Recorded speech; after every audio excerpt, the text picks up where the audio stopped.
இஸ்லாம் மார்க்கம் எதை போதிச்சுனாக்கா சமத்துவத்தை போதித்த மார்க்கம். நாங்கள் தொழுகும் போதே தோளோட தோள் நின்று தொழுவோம். அது ரிக்ஷா ஓட்டுறவர், ஆட்டோ ஓட்டுனவர், எம்எல்ஏ, எம்பி, கோடீஸ்வரன் யாராக இருந்தாலும் ஒருத்தரோட ஒருத்தர் தோள் நின்று ஒன்றா தான் தொழுகணும். முதல்ல வரவங்க தான் முதல் வரிசையில் நிற்பாங்க, ரெண்டாவது வரவங்க ரெண்டாவது வரிசையில் நிற்பாங்க. இவர் வந்துட்டார் பெரிய ஆளுன்னு சொல்லிட்டுலாம் யாரும் ஃபஸ்ட்டு விட மாட்டாங்க. ஸோ அந்த மாதிரி ஒரு சமத்துவத்தை போதித்த ஒரு மார்க்கத்தில் அதற்கான ஒரு நிகழ்வு, நோன்பு திறக்கக்கூடிய நிகழ்வில் தளபதி விஜய் அவர்கள் இந்த சமத்துவத்தை எப்படி போதிச்சார்னா, எங்களோடு தரையில் அமர்ந்து நோன்பு திறந்தார். நீங்கள் வந்து திமுக நோன்பு திறந்த நிகழ்ச்சியை பாருங்கள், அதிமுக நோன்பு திறந்த நிகழ்ச்சியை பாருங்கள். அந்த ஸ்டாலினுக்கும் சரி, இந்த பக்கம் எடப்பாடிக்கும் சரி, அவங்களுக்கு மட்டும் சேர் போட்டு டேபிள் போட்டு தனியாக மேலே உட்காந்து இருப்பாங்க.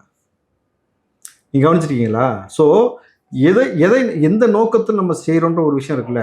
சமத்துவத்தை போதித்த மார்க்கம் நோன்பு திறக்கிற நிகழ்ச்சியில் நீ மட்டும் ஒய்யாரமாக மேலே உட்காந்துக்கிறதும் அதுலேயே எல்லாமே முரண்பட்டு போகுது. ஸோ இது முழுக்க முழுக்க திமுகவும் அதிமுகவும் ஓட்டு அரசியலுக்காக மக்களை ஏமாற்றக்கூடிய வேலையை செஞ்சுக்கிட்டு இருந்தாங்க. ஆனால் விஜய் அவர்கள் நோன்பு வைத்து மக்களோட மக்களாக நின்று தொழுவது எப்படி, எல்லா விஷயமும் கேட்டு தெரிஞ்சுக்கிட்டு அதற்கேற்ற மாதிரி வந்து நின்று செஞ்சு எல்லாருக்கும் அந்த இணக்கமான ஒரு போக்கை ஏற்படுத்திய பிறகு சொன்ன இந்த மெசேஜ் தான் ரொம்ப மிக முக்கியமான மெசேஜாக பார்க்கப்பட்டுச்சும் பொழுது உள்ளபடி பெரிய மகிழ்ச்சி மாதிரி.